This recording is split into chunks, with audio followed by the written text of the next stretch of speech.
During one particular bad attack, there was a Black & Decker drill that was lying actually on the windowsill. And I really seriously thought about picking it up and drilling through my temple. It's like someone drilling through the top of my head. And at the same time they're trying to shove a knitting needle through my ear and another one and a nail through the back of my head. You've probably never heard of it, but it's one of the most painful headaches you can get. Often confused with migraine, it's 10 times more painful. The only way I can ever describe it is when you have ice cream when you're a child and it hits the nerve above the eye. It's called OuchUK headache. It's like that, but it lasts up to 3 hours, 100 times worse, and you literally are suicidal. Cluster headache is often referred to as suicide headache, and there's a publication in one of the headache journals that actually shows a X-ray of a cluster headache patient who'd literally stuck a shotgun in his eye and pulled the trigger and shot throughout his brain. Extraordinarily, he actually managed to survive. The closest I ever came to suicide was one morning at 4:30. I was going to kill myself and I thought, I've got a rope in the garage. I'll get the rope out of the garage and I'll throw it around the oak tree that was in the back garden. And I went into the garage to get the rope, and my son had used it to tie all his toys up, so I couldn't even use the rope, and I wasn't capable of actually undoing doing the rope. You're capable of absolutely nothing at all except screaming.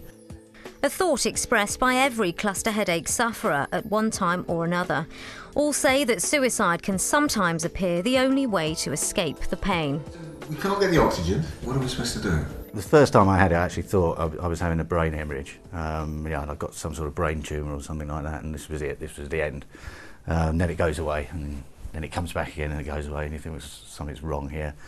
But the actual attack, which it is an attack, it generally almost always focuses on one side of the head and the face.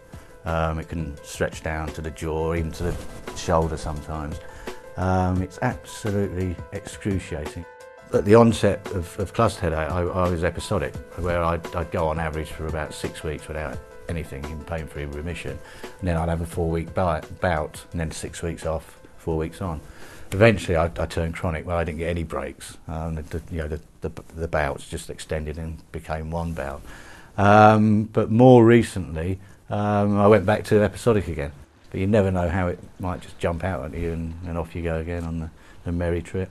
My personal worst was the 15th of June 2005, where I actually had 15 attacks, varying between 15 minutes and 3 hours. And I was absolutely exhausted. Chronic sufferer Mike Pollock has lived with it since he was 6 and has had daily attacks for nearly 20 years. There's no cure and nobody knows what causes it. He needs daily injections and oxygen, but says it's difficult to get the right treatment. Trying to get control is very important, so we do have drugs like verapamil, for example, that we can use to try to reduce the frequency of and the severity of the attacks as they actually occur.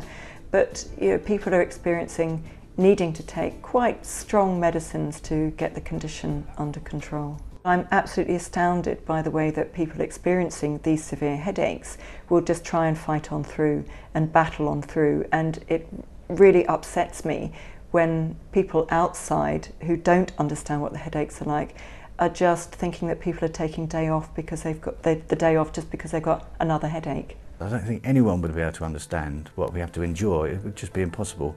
So I tend to keep quiet about it. And at the moment, there's little or no hope for us as far as a cure is concerned.